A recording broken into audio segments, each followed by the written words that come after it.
Welcome back, everybody. Do you know what? I enjoyed doing that one so much. I'm going to do this one straight away. So maybe we have two videos come out today.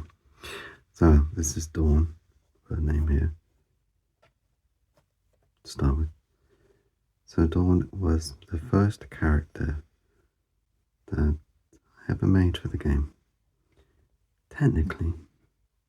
So I think Ayla and Vetus were the first ones to sort of be drawn and figure out and played with, like physically played with, like in the little trials that I've played a few times with wonderful friends. But Dawn actually had her own comic book that came out years ago now. Seems like a very long time. It must be about 5-6 years, which is kind of weird. But yeah, she was the first one that actually had like a proper story, and sort of you get to see the world that they were in, which was kind of cool. And if I'll maybe have to bring that back out. I've got it somewhere, and had some incredible support when I first bought it out, and then sort of work and things like that got in the way to continue with the game at that time. But maybe now, maybe it'd be a good time to start doing it again. Who knows? Dawn is a scout at heart. She can traverse incredibly long distances.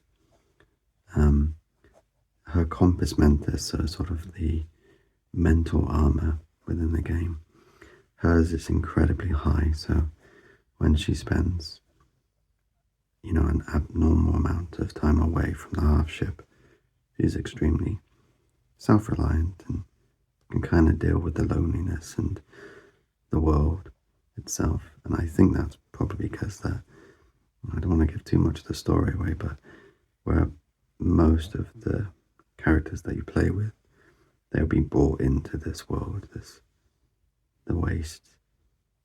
And Dawn has always been here.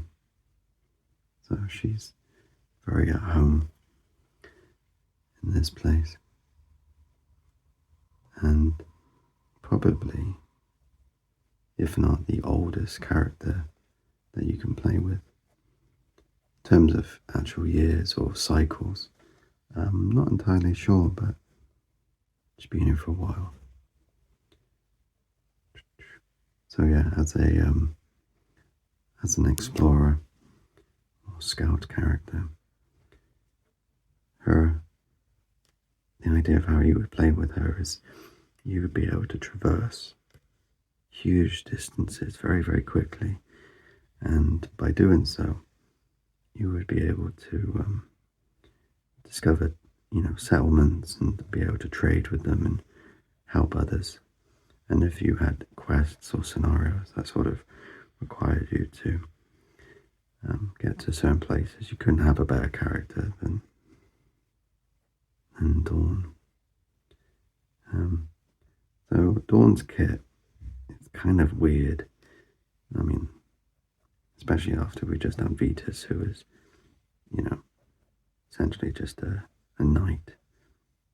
And that her original ability was telekinesis, and she could use stones that she'd find in the world, plenty of them. She could use them for her ability, Stone's Throw.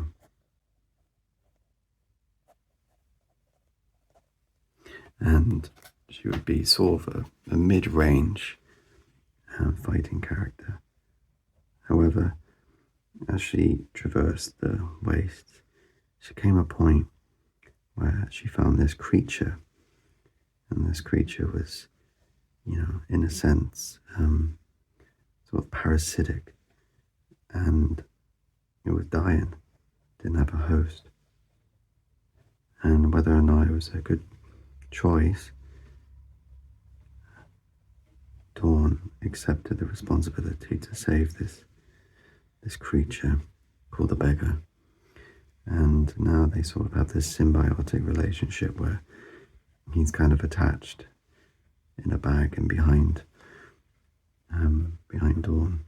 So even though Dawn doesn't have the greatest carry capacity because of the beggar, this creature does give a lot in return. There we are, nice. Sorry if you can hear the rain outside, it's lovely. It's really coming down. Right. So what the beggar offers is these extended limbs. And there used to be hands. I think there were hands in the comic book that I did originally, but I felt like Dawn needed more than that. So now she's got these almost like scythes that she can use with reach. So reach is really important. We'll do that now real quick. Reach.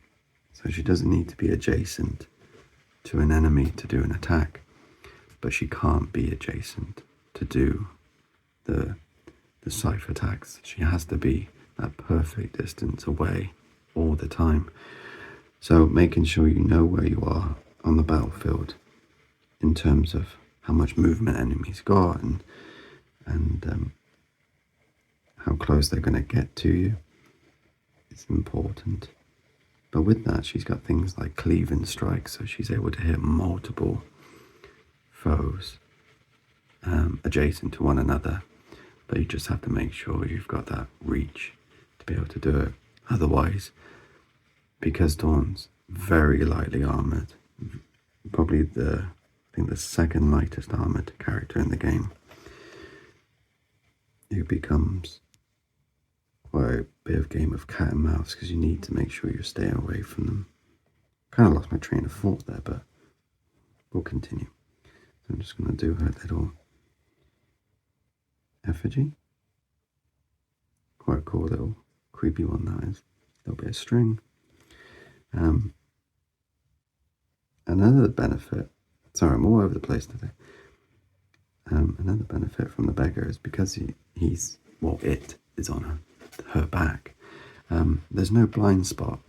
He's constantly looking out for her because symbiotic relationship, right? So he's a strange little creature. Doesn't really have a face, but like this, sort of like a skull mask. So the true residents of the wastes, they don't really have faces, and they're kind of like the carapaces that we've talked about before in the past. And essentially they're all blind. But that's part of the story. I suppose they're not technically blind, but again, that's something we can explore in another video.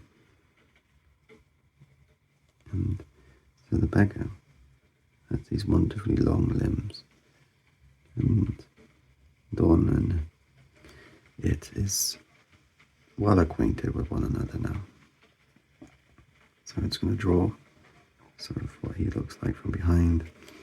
And it's strange because the way that he sits is actually facing away, so the limbs are kind of using backwards. It's a strange one, but in my head it makes a lot of sense thematically. So he can keep an eye, keep her safe, and she can keep it safe. So that was kind of cool. Cool. The carapace, so the helmet that Dawn uses, is a special one in that it's actually a mechanical one. So these aren't like dreads or anything. These are wires that actually go back into her body. And I can't really say more than that because I don't want to ruin some storyline stuff. But yeah, she has this special carapace that allows her to have more discovery of enemies. So discovery acts in a way as sort of, you can find out what's going on with an enemy before even facing them. So you might be able to see a couple of their ability attacks or their statistics, and it makes a very important part of the game to know your enemy because otherwise you could be in trouble. So yeah, I got a little bit excited and actually drew it too close to the bottom of the page, but I liked how the sketch looked, so I didn't want to redo it. Just very happy just the way it was. I feel like I've drawn so many times now that it's just second nature. Yeah. Cool. Do a couple of little rags on her, and God, that rain's really coming down. It's lovely. And there we go. I think that's kind of all I want to talk about at the moment. But mostly, the only thing you can really upgrade with Dawn is, well, her knowledge of the world, which she's fantastic at as a cartographer, so she's really good at like figuring out routes and stuff, as well as making the maps.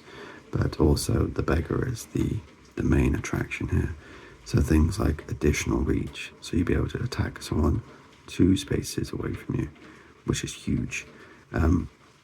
Things like be able to do multiple attacks, things like being able to be, another one that he can do is actually impale a foe, and if their compos mentis is low enough, can actually use them like a puppet. So if, like later on, once you're really leveled up, one of the limbs can be puppeteering one enemy, from a distance of maybe 2 away, and then the other limb can be used as defending Dawn herself.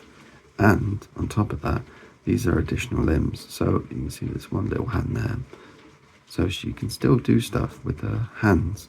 So Dawn is all about having a load of breath, a load of stamina, and loads of actions, and she can do lots of little ones. So she might be just foraging, in the wastes, and kicking some ass on the side, while she's finding some good mushrooms. Anyway, I've rabbited on enough. Hope you have a lovely day. Take care. I'm going to go enjoy the rain. Bye.